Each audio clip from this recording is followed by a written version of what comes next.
super difficult to jump to the other bike and straight away win on the first year. Can he dominate once again for Ducati with another Motorland Masterclass? Simply put, Marc is back. There's not that many races left, and Marc Marquez still can do the seemingly impossible and win the championship. And it's not like he hasn't done it before. He's won 6 MotoGP championships. And if he does manage to win, it's going to be one of, if not the most memorable championship in MotoGP history. But it's not going to be easy. He's at a pretty big disadvantage for a few reasons, and quite a lot needs to happen for him to be world champion. So in this video, I'm going to explain some of the advantages that Marc has, some of the disadvantages that are going to make his life just a little bit harder, and the potential scenarios that could happen which will make Marquez world champion. The remainder of this year's calendar is actually really good for Marquez for a couple of reasons. Some might be obvious, but others might not be. These are all of the tracks left on the calendar, and what we'll do is split them up into 2 main groups. Let's take a look at the first group of tracks. We'll get to the second group in a second. The tracks are Motegi, which is in Japan, the Chang International Circuit in Thailand, and the Sepang International Circuit in Malaysia. If you look at the tracks themselves, there isn't all that much in common, but look instead at where they're located. All of the tracks are based in Asia, which at this time of the year tends to have some pretty bad weather. So why is this important for Marc? Well, he loves these changing conditions. He's able to read the track and understand it where others simply can't. Take Misano from this year's season. After a dry start to the race, it rained pretty heavy, but it only rained for 1 or 2 laps. But in this short space of time, the track changed dramatically. And Marc made everyone look like they were standing still. He went from 6th to 1st within about 4 corners. There's a good chance that we're going to get more of these changing conditions. But it doesn't just have to rain for Marc to take advantage of this type of weather. Let me explain. On a completely dry race weekend, all of the riders, when they're on track, lay rubber down. This rubber gives riders more grip. The more rubber that's on track, the more grip they have. When there's rain, it washes all of that rubber away and reduces the overall grip, which helps Marquez. He just thrives in those conditions. Alright, let's go back and look at the second group of tracks. There's only 2 for this one. We've got Phillip Island in Australia and the Circuit Ricardo Tormo in Valencia. So what's special about it? Well, they give Marc an advantage because they both go the wrong way. Take a look at the full calendar. All of these tracks here are clockwise, meaning they go in this direction. Marc is very good at these, don't get me wrong, but these tracks here go anti-clockwise, and Marc is incredible at these tracks. But why? He's had a lot of experience with dirt track riding, and 99% of the time, they only go left. He can directly transfer this knowledge to all of the anti-clockwise circuits. With 2 more of these on the calendar, it does give Marc a little bit more of an advantage. And if there's any rain at these tracks, chances are he's going to do really well.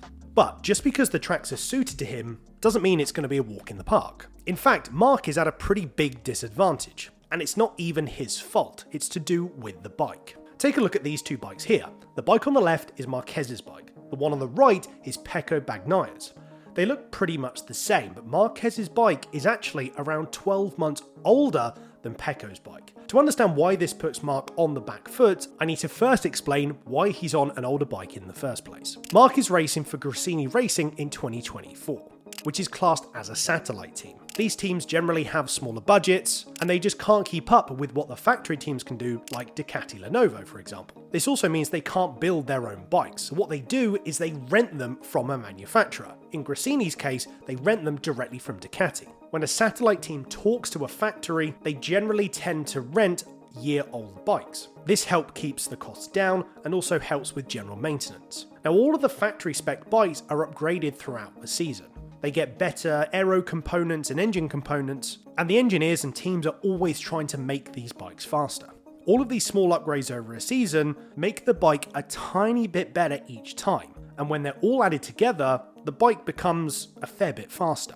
So Marc's bike is 12 months old, but the contract that Gresini has with Ducati means that he doesn't get any upgrades, which means the factory Ducati bikes are getting faster. Marc's bike is stuck pretty much as it was just over a year ago, which does put him at a pretty big disadvantage. And yet he's able to do things that no other rider can do on the same bike. However, Marc is going to need pretty much a perfect season if he wants to win the championship. and he might also need a tiny bit of luck. So I've spent hours working out some of the main scenarios that could potentially happen, which will give Marquez his next World Championship. For some more context, this is the current championship standings after the Indonesian Grand Prix. So let's start off and just say that if Marc wins every single race for the rest of the season and Jorge Martin finishes second for every single race of the season, he just won't win. He hasn't got enough points. A few other things need to happen, which brings us to scenario number 1. Let's say Marc manages to have a pretty good but not perfect season. That means one win in both the main race and the sprint, but he finishes second in every other race. He'd get another 153 points over the rest of the season. If Jorge Martin has 2 sprint DNFs and doesn't finish higher than third for the rest of the season, he'll score 78 points. For Pecco, let's say he finishes 4th in most of the other races for this season, and he grabs 94 points. Once it's all over, Marc would win the championship with a total of 441 points. Certainly not impossible, but not exactly easy either. So let's look at a slightly more believable scenario. With what you know earlier, Marc has got a potential advantage at both Valencia and Phillip Island.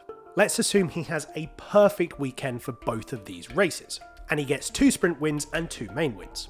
If he then finishes second in every other race, he'll score 161 points. For Jorge Martin, we'll say he has 1 full race DNF, he finishes 4th in 2 races, and 3rd in 2 races. For Pecco, we'll say he'll also have 1 DNF, and then finishes 4th in all of the other races. He'll rack up 99 points. Marquez would win the championship with 449 points. Perhaps slightly more believable, but again, not exactly easy.